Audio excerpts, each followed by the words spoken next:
आप देख रहे हैं अनहोनी। तो चलिए बढ़ते हैं आज की इस कहानी की ओर।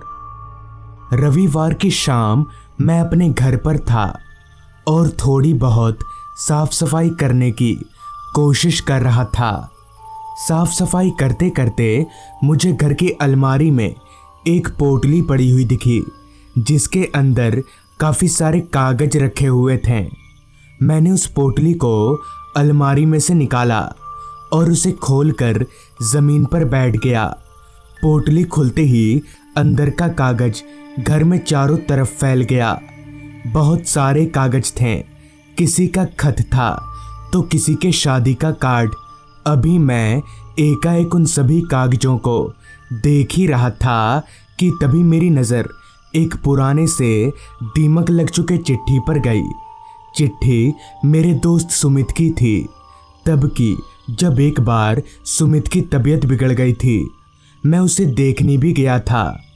उस चिट्ठी को देखकर मेरे मन में एक ख्याल आया, क्यों ना एक बार सुमित के पास से होकर आया जाए।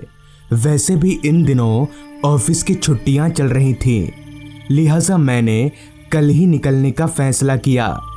फिर मैंने फटाफट घर साफ किया और रात का खाना पीना करके जल्दी ही सो गया।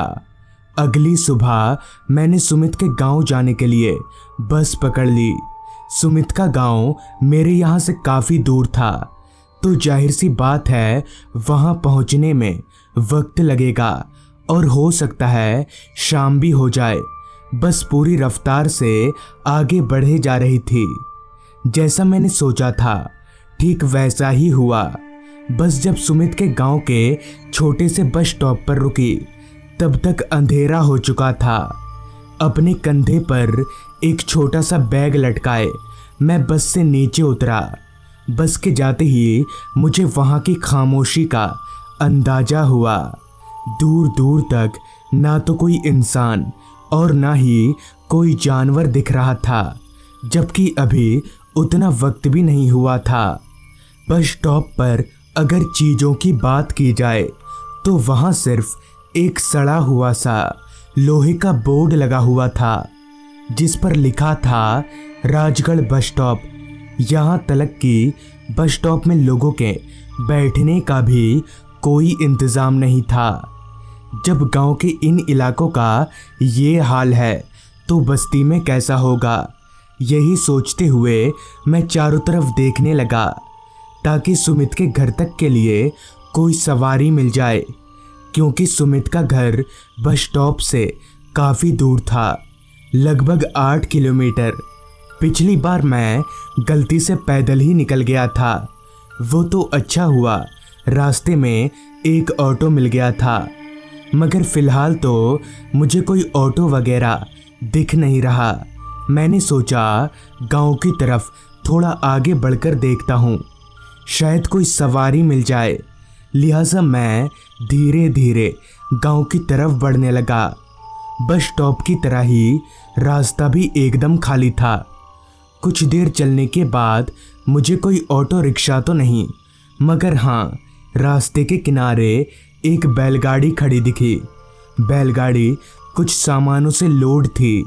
मैं तेज कदमों से चलकर उस बैलगाड़ी के पास गया तो देखा कि बैलगाड़ी चालक अपनी जगह पर बैठकर बीड़ी पी रहा है। तभी मैंने उस बैलगाड़ी वाले से बोला, भाई साहब ये ऑटो रिक्शा कहाँ से मिलेगी? आवाज़ सुनकर बैलगाड़ी वाला मेरी ओर पलटा। मुझे सर से लेकर पैर तक अच्छे से देखने के बाद उसने बीड़ी का धुआं छोड़ते हुए कहा, ऑटो रिक्शा वो अब नहीं मिलेगी। वैसे आपको जाना कहाँ है? इस पर मैं बोला, यहाँ कोई प्रसिद्ध इमली का पेड़ है ना, उसके सामने जो बड़ा सा घर है। मेरी बात ख़त्म होने से पहले ही उस बैलगाड़ी वाले ने कहा, समझ गया, मैं उधर ही जा रहा हूँ सामान लेकर। पीछे बैठ जाइए, मैं आपको उतार दूंगा। बैलगाड़ी वाले के ये बोलते ही मैंने एक नज़र पीछे देखा तो पीछे सामान भरा पड़ा था। मैं उन सामानों को देखकर सोचने लगा कि बैठूंगा कहाँ। इतने में ही सामने से बैलगाड़ी वाला बोला, अरे साहब, जाना है तो बैठिए ना, वरना हमें जाने दीजिए।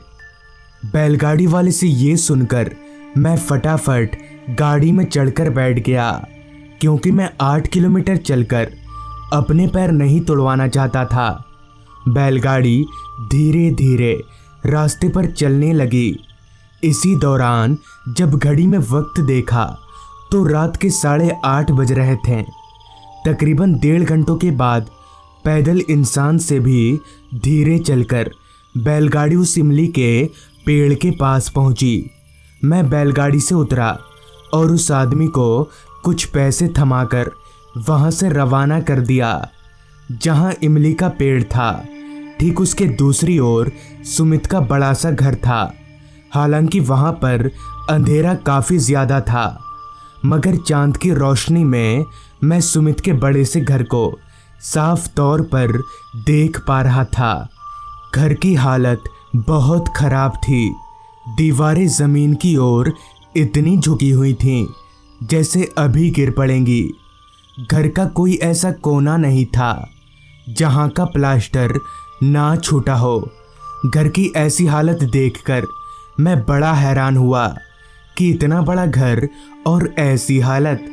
खैर, मैं चलकर घर के दरवाजे पर गया। दरवाज़ा पीटने पर एक बूढ़े से आदमी ने दरवाज़ा खोला। शायद घर का नौकर होगा, ये सोचकर मैंने उनसे बोला, काका, सुमित है? ये सुनकर उस बूढ़े आदमी ने कुछ बोला नहीं, बस मुझे अंदर आने का इशारा किया। मैं घर में दाखिल हुआ और उस बूढ़े के पीछे पीछे चलने लगा। एक के बाद एक कमरे पार होते गए, मगर वो बूढ़ा रुक ही नहीं रहा था। कुछ देर बाद वो बूढ़ा आदमी एक कमरे में घुस गया। उसके पीछे मैं भी घुसा तो पाया कि कमरे में एक कुर्सी पर कोई बैठा हुआ है। उस आदमी के बाल ऐसे थे जैसे कभी आग से जल गए हों। शरीर एकदम पतला, किसी कंकाल की तरह था, लेकिन चेहरा थोड़ा बहुत जाना पहचाना सा लग रहा था। अभी मैं उस आदमी को पहचानने की कोशिश कर ही रहा था, तभी वो आदमी बोला, क्या भाई, अपने बचपन के दोस्त को नहीं पहचान रहा है? इस पर मैं हैरान होते हुए बोला, सुमित, तू ये क्या हाल बना रखा है तूने? और ये घर को क्या हुआ? इस पर सुमित मुस्कुराते हुए बोला, अरे कुछ नहीं यार, बहुत दिनों से तबीयत खराब थी, और तू तो जानता है मैं अकेले रहता हूँ। इस पर मैंने पूछा, क्यों, ये काका है ना? इस पर सुमित थोड़ा गुस्सा होते हुए बोला, ये नाम मत ले साले का, गद्दार। जिस पर मैंने सुमित को शांत करते हुए बोला, अच्छा वो सब छोड़, अब कैसी है तबीयत? तो सुमित बोला, अब क्या, अब तबीयत ठीक ही रहेगी। देख, रात बहुत हो गई है, तू खाना खा ले और सो जा। जिसके बाद सुमित के नौकर ने खाना लगा दिया। फिर मैंने खाना खाया और खाना खाकर मैं और सुमित एक ही बिस्तर पर लेट गए। सफ़र के थकान के चलते मैं कब सो गया कुछ याद नहीं। पता नहीं कितनी देर बाद, मगर जब मेरी आँख खुली तो मेरे नाक में एक अजीब सी बदबू आ रही थी, जैसे कुछ जल रहा हो। मैंने आँख खोलकर इधर उधर देखा, मगर मुझे ऐसा कुछ जलता हुआ दिखा नहीं। अभी मैं इधर उधर देख ही रहा था कि तभी मेरी नज़र सुमित पर गई, तो उसे देखकर मेरे होश उड़ गए, क्योंकि सुमित का पूरा चेहरा एकदम जला हुआ था। उसकी शक्ल बहुत डरावनी लग रही थी। ये देखकर मैं इतना डर गया कि मेरा पूरा शरीर थर थर काँप रहा था। मैं धीरे धीरे बिस्तर पर से उठा और उस कमरे से निकलकर बाहर की ओर भागने लगा। जैसे तैसे मैं उस घर से निकलकर बाहर निकला और उस घर से दूर भागने लगा।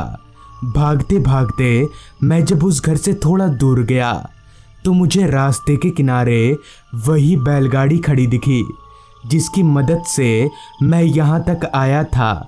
मैं उस बैलगाड़ी के पास गया तो पाया कि वो बैलगाड़ी वाला पीछे की ओर मुंह करके अपनी जगह पर बैठा हुआ है।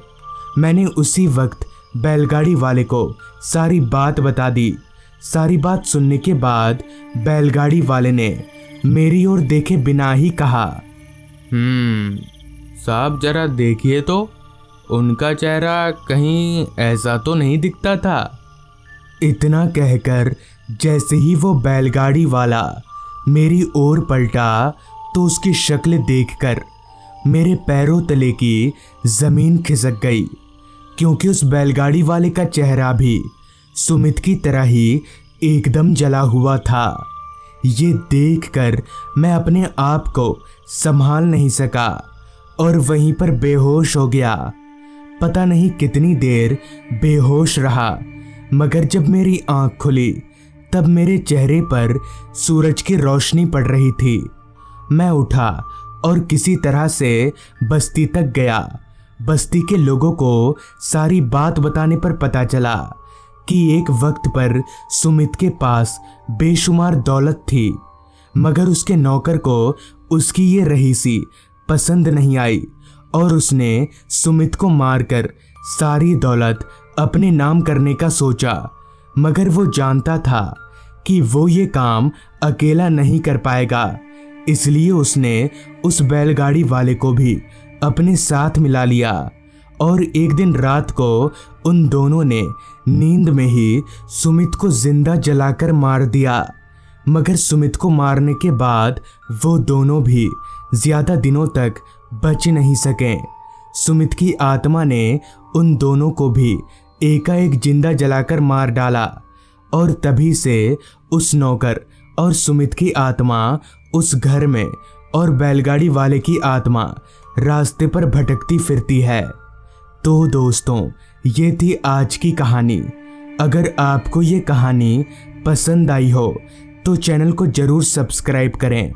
तो मैं आपका दोस्त आर्यन जल्द ही मिलूंगा आपसे ऐसी ही एक कहानी के साथ।